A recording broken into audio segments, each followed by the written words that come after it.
Hello friends, क्या हाल चाल है। आई थिंक आप सब लोग बढ़िया होंगे और आपकी एग्जाम प्रिपरेशन भी एकदम से बढ़िया चल रही होगी। तो दोस्तों, आज हम बात करेंगे कि कैसे हम 30 डेज के अंदर 120 मार्क्स सिक्योर कर सकते हैं।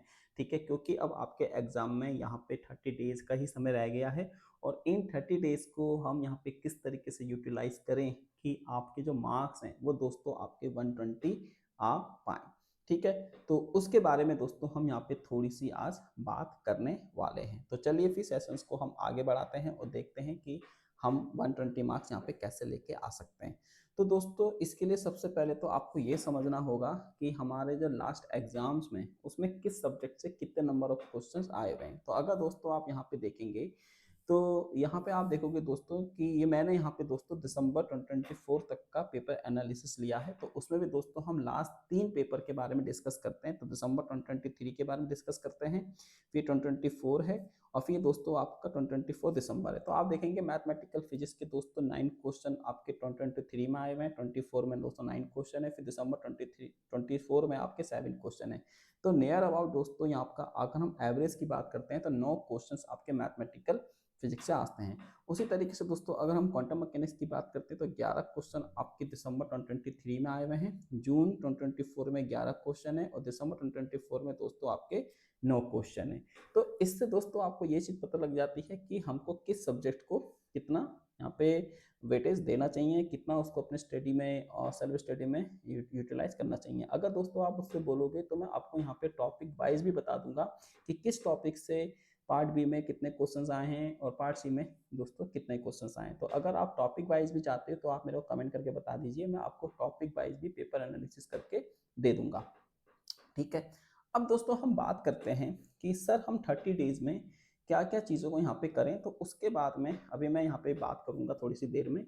उससे पहले दोस्तों हम ये समझ लेते हैं कि हम अपने 120 मार्क्स को कैसे लेके आ सकते हैं, या हम ये देख सकते हैं कि 110 मार्क्स हम कैसे लेके आ सकते हैं। क्योंकि दोस्तों अगर हम देखें रिसेंटली जो कट ऑफ जा रही हैं वो आपकी 110 प्लस जा रही हैं। तो इसका मतलब है कि 120 110 मार्क्स तो हमको दोस्तों हर हालत लेके आने एनी हाउ।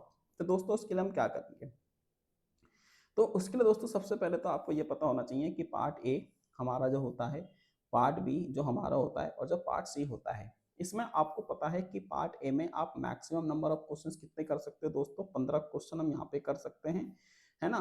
और दोस्तों यहाँ पे हम आपके 15 क्वेश्चन आप यहाँ पे कर सकते हो और इसमें दोस्तों आप यहाँ पे 20 क्वेश्चंस कर सकते हो, इसमें भी दोस्तों आप यहाँ पे 20 क्वेश्चंस कर सकते हो। अब उसमें से दोस्तों अब 15 में से आप क्या बोलते हो, है ना, कि 15 में से तो 15 तो 15 तक करके नहीं आओगे।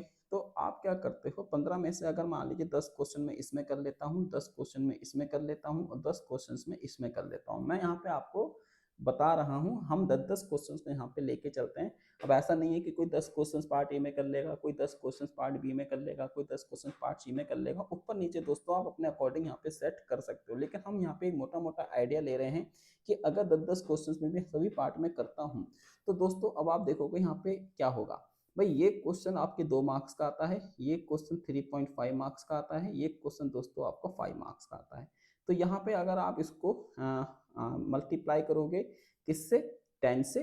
तो अगर आपने 10 क्वेश्चंस करे हैं तो दोस्तों अगर आप इसको 10 से मल्टीप्लाई करोगे, इसको भी 10 से मल्टीप्लाई करोगे, इसको भी 10 से मल्टीप्लाई करोगे, तो ये आपका 20 हो जाएगा, ये 35 हो जाएगा और ये दोस्तों आपका 50 हो जाएगा। और जब आप दोस्तों इनको ऐड करके लेके आते हो तो ये आपका 105 मार्क्स यहाँ पे आपके बन जाते हैं। ठीक है, ये मैं आपको थोड़ा सा प्रैक्टिकली बता रहा हूँ कि ये हमारे 105 मार्क्स बन जाते हैं। अब ऐसा तो नहीं है ना कि कोई सबके सब हर पार्ट में 10 क्वेश्चन कर पाएंगे, हो सकता है कि कोई यहाँ पे 5 क्वेश्चन ही कर पाए। तो दोस्तों अगर आप यहाँ पे 5 क्वेश्चन कर रहे हो तो इसका मतलब है अब आपको पार्ट बी और पार्ट सी में थोड़े से नंबर ऑफ क्वेश्चन ज्यादा करने पड़ेंगे। तो मतलब आपको कुल मिला के अपना समीकरण ऐसे बैठाना है कि आपका जो मार्क्स हैं वो आपके 100 प्लस चले जाए। तो सबसे पहले तो आप यहाँ पे एक स्ट्रेटेजी ऐसे बनाइए कि आपको part A, part B, part C में कितने नंबर ऑफ क्वेश्चंस अटेम्प्ट करने हैं। देखो हर इंडिविजुअल का अलग हिसाब होता है, कोई पार्ट ए को ज़्यादा पसंद करता है, कोई पार्ट सी को ज़्यादा पसंद करता है, कोई पार्ट बी को ज़्यादा पसंद करता है। तो प्रेफरेंस आपकी है कि आप पार्ट ए में नंबर ऑफ क्वेश्चंस कितना करना चाहते हो, पार्ट बी में नंबर ऑफ क्वेश्चंस कितना करना चाहते हो और पार्ट सी में नंबर ऑफ क्वेश्चंस कितना करना चाहते हो। बस इतना ध्यान रखना है कि आपका जो स्कोर है वो आपका 100 10 से ऊपर जाना चाहिए, ठीक है। फिर उसके बाद दोस्तों जैसे आपका 110 से ऊपर चला जाता है, थोड़ा बहुत तो रिस्क लेना पड़ता है, तो आप एक दो क्वेश्चंस उसमें तुक्के भी मार सकते हो, ठीक है, क्योंकि आपको किसी भी हालत में 120 मार्क्स के ऊपर जाना ही जाना है, ठीक है। तो ये बात तो मैंने आपको बता दी कि आपको ये करना है।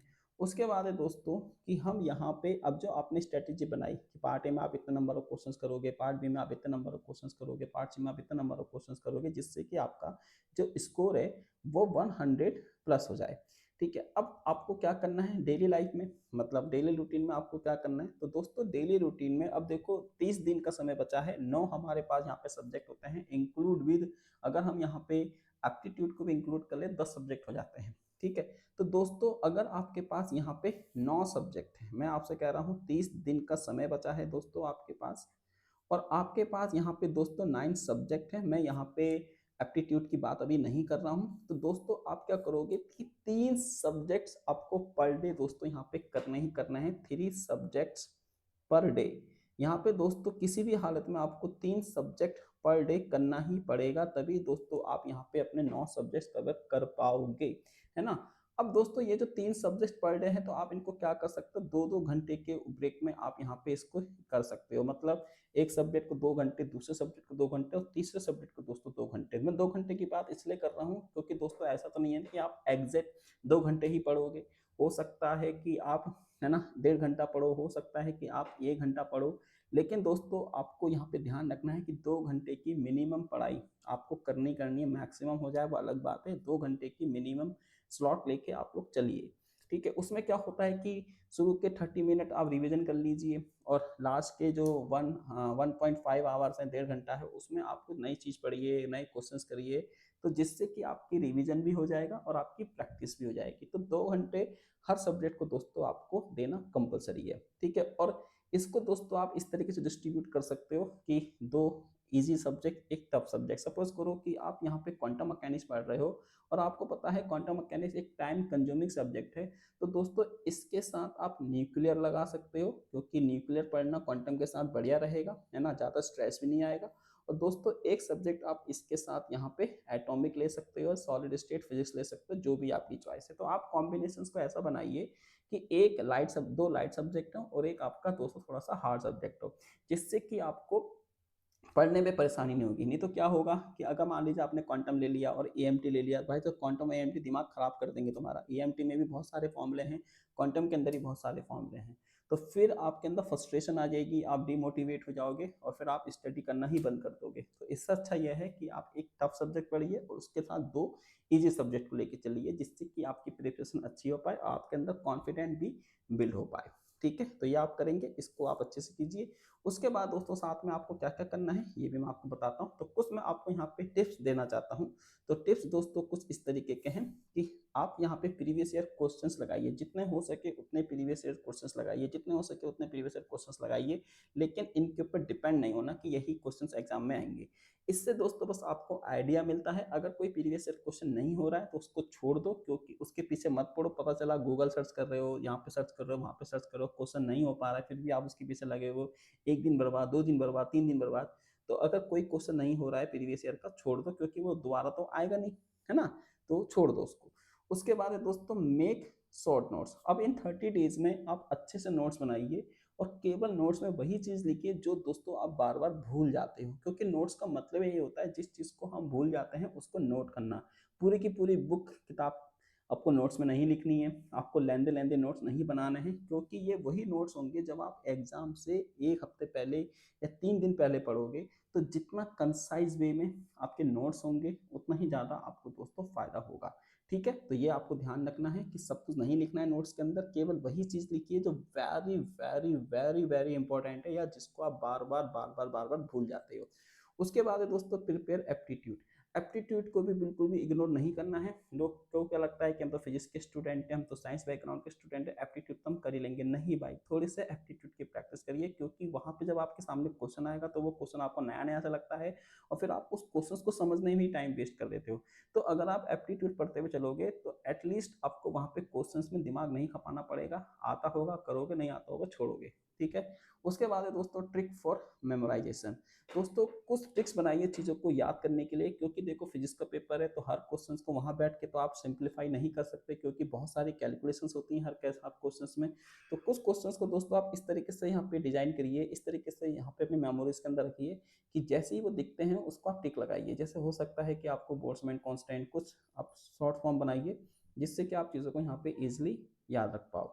उसके बाद है दोस्तों रिवाइज फॉर्मूले। फॉर्मूले को अच्छे से दोस्तों रिवाइज कीजिए, जितना हो सके उतने फॉर्मूले को रिवाइज कीजिए, क्योंकि लास्ट टाइम में क्या होता है कि आप फॉर्मूले भूल जाते हो। आप ये भूल जाते हो कि e की पावर 4 था, e की पावर 2 था, या 1/2m था, या 1/2 की पावर m था। ये आप लोग दोस्तों भूल जाते हो। उसके बाद है दोस्तों लीव टाइम कंज्यूमिंग क्वेश्चन। तो इसको आप अभी से अपनी हैबिट में डालिए। लीव टाइम कंज्यूमिंग क्वेश्चन से मतलब है दोस्तों जब बहुत सारा टाइम ले रहे हैं, जैसे आपको लग रहा है कि कोई क्वेश्चन 10 मिनट का समय ले रहा है, कोई क्वेश्चन 15 मिनट का समय ले रहा है, तो कोशिश कीजिए उस क्वेश्चन को छोड़ने की, क्योंकि अननेसेसरी वो आपका एग्जाम्स में टाइम वेस्ट करेगा। और अभी से इसकी हैबिट डालिए, नहीं तो क्या होगा फिर एग्जाम में आप क्वेश्चन के पीछे उलझोगे, और उससे दोस्तों आपका क्वेश्चन फंसेगा और वो दूसरे क्वेश्चन के ऊपर भी इम्पैक्ट डालेगा। उसके बाद है दोस्तों make distance from social media. अब दोस्तों 30 दिन के लिए तो आप सोशल मीडिया प्लेटफॉर्म से दूर रह सकते हो, जैसे इंस्टाग्राम हो गया, व्हाट्सअप हो गया, टेलीग्राम हो गया, ठीक है, और फेसबुक हो गया। यूट्यूब पे दोस्तों आपके लिए पढ़ाई चलती है, हमारा धंधा यूट्यूब चलता है, तो मैं तो ये बोलूँगा नहीं यूट्यूब को पढ़ना बंद कर दिया। हाँ, यूट्यूब पे आप क्लासेस देख सकते हो, थोड़ा एंटरटेन कर सकते हो, लेकिन दोस्तों जो सोशल मीडिया प्लेटफॉर्म्स हैं जैसे इंस्टाग्राम, फेसबुक, व्हाट्सएप, इसको थोड़ी सी दूरी बना लीजिए, ठीक है। ये रहा।